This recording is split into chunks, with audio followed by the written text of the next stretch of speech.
যাচ্ছে।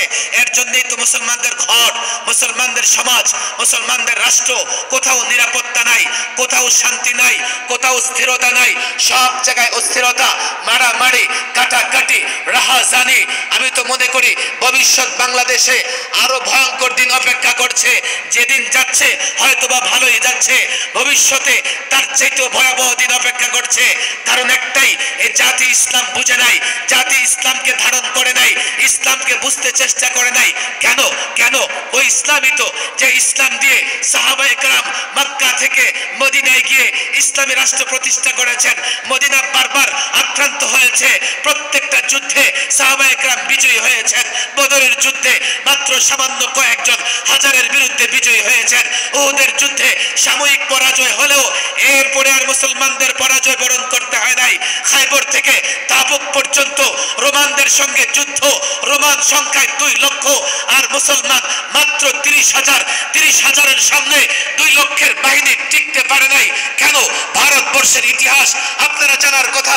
একজন 17 বৎসরের বয়সী মোহাম্মদ বিন কাসেম দিল্লিতে ইসলামের পতাকা উড্ডীন করেছেন। এই দিল্লি আমরা ইসলামের পতাকা উড্ডীন করেছি। 1400 বছর আগে এই দিল্লিতে একটা মাত্র গোত্র, মুঘল গোত্র 400 বছর দিল্লি শাসন করেছে। আমরাই ইউরোপ শাসন করেছি, স্পেন শাসন করেছে। এই মুসলমানেরা 782 ইয়ার্স স্পেন শাসন করেছে। আমরা যদি ইউরোপ শাসন না করতাম, আজকেও ইউরোপিয়ানরা পাহাড়ের গর্তে বসবাস করত। আমেরিকা কলম্বাস নয়, আমরা আবিষ্কার করেছি। ইরাক, ইরান থেকে শুরু করে সব জায়গায় সভ্যতা আমরা শিখিয়েছি।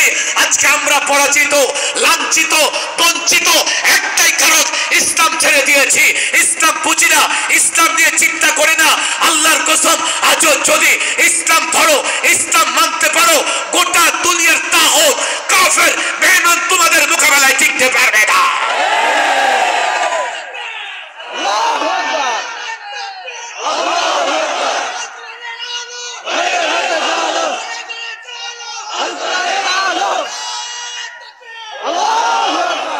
ফাইনাল কথা